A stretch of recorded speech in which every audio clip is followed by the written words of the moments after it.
Hello, it's Linda Lizakowski with our quick tip for the day. And this question comes from an executive director who says, my board and the staff always seem to be at odds with each other, and especially me as executive director, I'm often finding myself butting heads with some of my board members.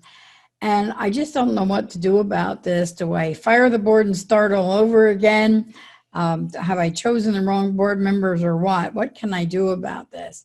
Well, the answers could be one of several different areas, but I would suggest that you start by finding someone on your board, if you have one person on your board who really kind of understands what a board member's role is, to sit down with that person and talk about what you might be able to do with some of the other board members.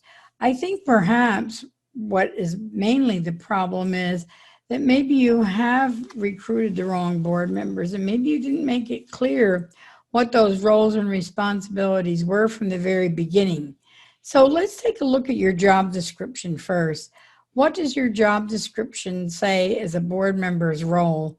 And what are their responsibilities as an individual and as a board as a whole?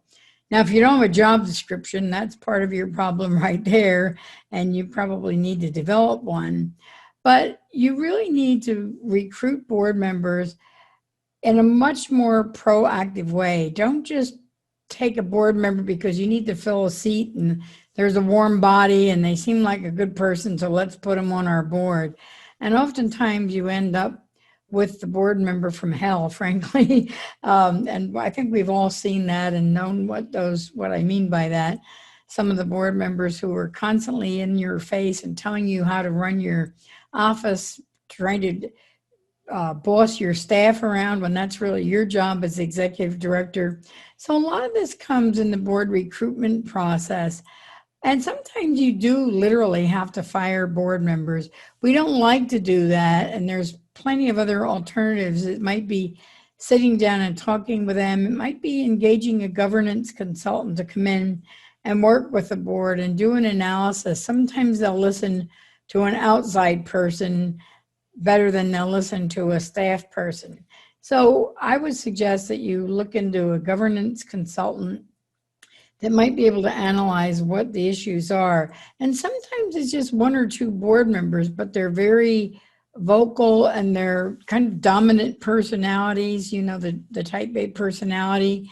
Maybe they're a key leader in the community, so everybody thinks, well, they must know what they're doing. They run this big business, so of course they know how to run a board. Well, maybe they don't. Maybe they've never served on a nonprofit board. And a nonprofit board is different than a corporate board. Remember that. Nonprofit board members are committed to the nonprofit organization and are committed to support it in many different ways, but they're not there to manage your organization. So I would suggest that you start by evaluating your board, looking in to see if you have some good board members that are worthwhile, and then sit down and say, how can we restructure this board? Maybe we need new officers. Maybe we need to just get rid of some board members who are nothing but trouble and they're kind of loose cannons all around. So one of the things that I have that might be able to help you with this is my course on building a great board. And this course takes you all the way from assessing your board needs and deciding what kind of board members you need, developing the job descriptions, having a governance committee that's very active, and then training and orienting your boards properly. So you might get a lot of good, valuable insight from this course, but if not, look at ways that you can do this internally and start by assessing what the real problems are. And sometimes maybe it is executive director, but most often I find that it's simply that board members don't understand their role because it was never really explained to them properly. So taking this course, I think, will really help you build a great board.